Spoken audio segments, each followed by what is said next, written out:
Reverend Father, your prayer this morning no work. This is what we recover from the Reverend Father. The fabrication and supply of locally made dangerous arms by illegal arms dealers from Plateau State has continued to pose a threat to national security.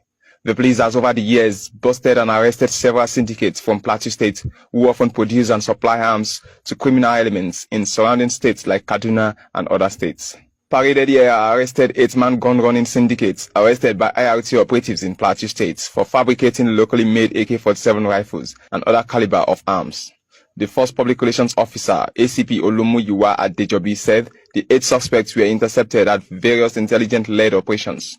Acting on credible intelligence received regarding the activities of a gun-running syndicate in Plateau State, operatives of the IRT arrested one Joseph Tata, male, 33 years, in Mekan local government area, Plateau State. The operatives recovered the following items concealed in the door mat of a red Volkswagen station wagon: 8 fabricated AK-47 rifles, 4 fabricated revolver rifles of guns, 3 fabricated semi-automatic pistols, and 2 fabricated AK-47 magazines. 2 other suspects were arrested by IRT operatives for illegal possession of prohibited firearms. This story will hold you.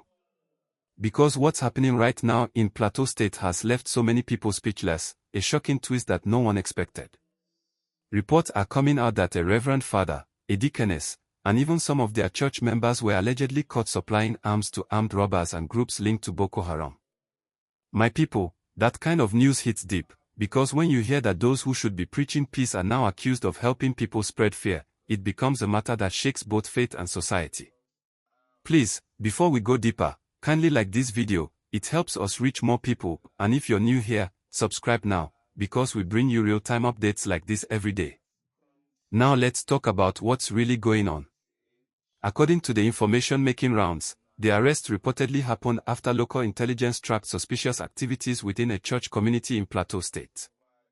Security operatives began noticing a pattern: strange movements at night, vehicles going in and out of church premises when no service was happening, and unregistered individuals visiting regularly.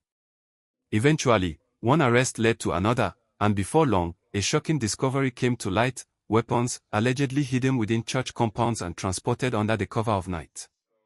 Let's pause there. Imagine that kind of revelation.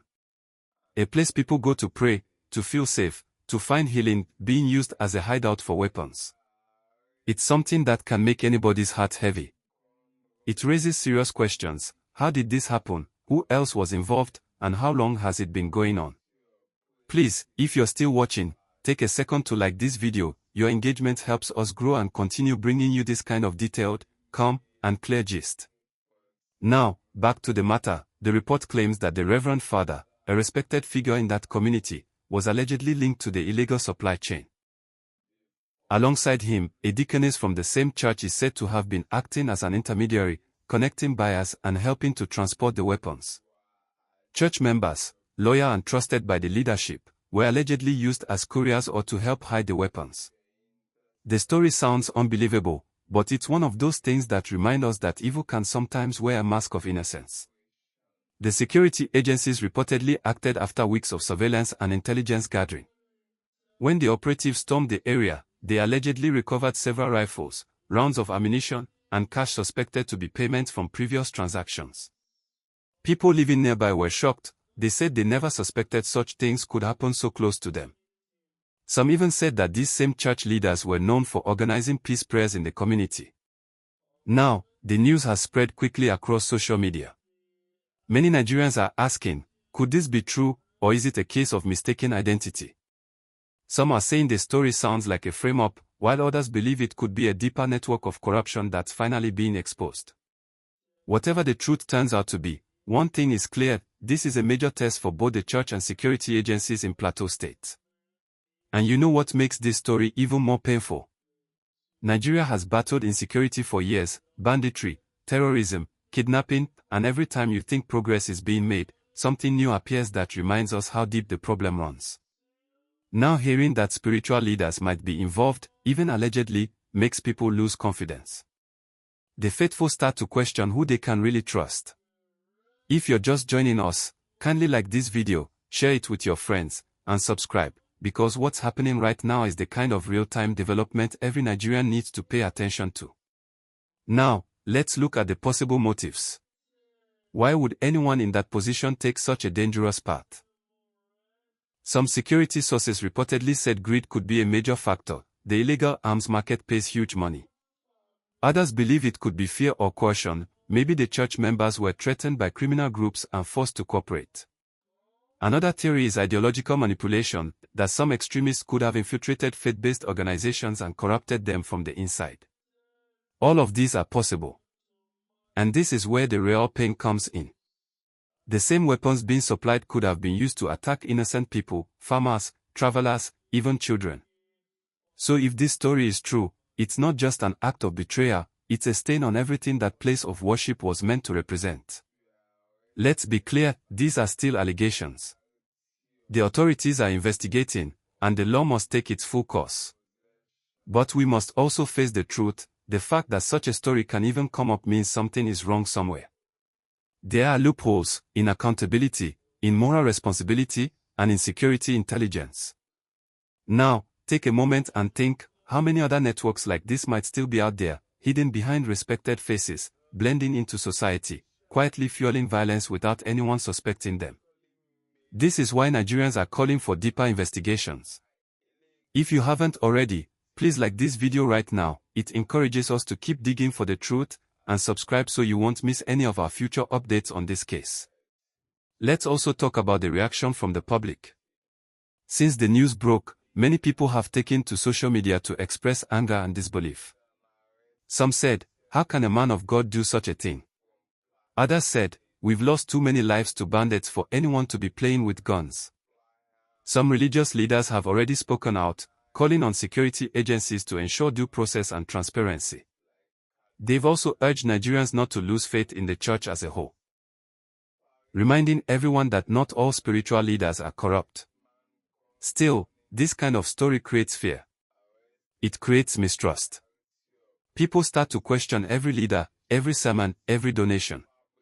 That's the real danger. When trust breaks down, society becomes fragile. Please, let's keep this conversation alive. Drop your thoughts in the comment section.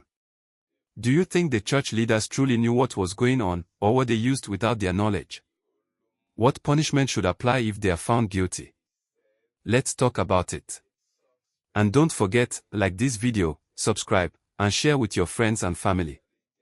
Now, beyond this single case, it raises a national question: how safe are our communities really?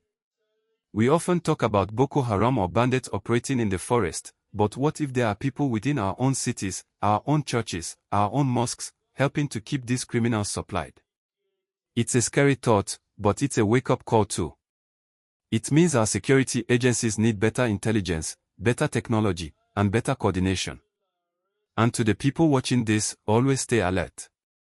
If something feels off in your community, don't stay silent. Report suspicious activities, whether it's at a church, a shop, or a warehouse. Because that single report could save lives. Now, as the investigation continues, there are talks that the case might go to court soon. The Reverend Father and the Deaconess, along with other suspects, may be charged for illegal possession of firearms, aiding terrorism, and criminal conspiracy. If convicted, the punishment is severe. But it's also important to make sure innocent people are not wrongly accused. The system must balance justice and fairness. If you believe in justice, please click the like button, subscribe, and stay tuned, because we'll keep following this story to the very end. Before we round up, I want to say something from the heart. Stories like this remind us how fragile peace can be. When leaders fail their calling, the effect spreads far. But it also reminds us that truth will always come out. So even if you're discouraged by how dark things seem, remember, the light always finds its way through.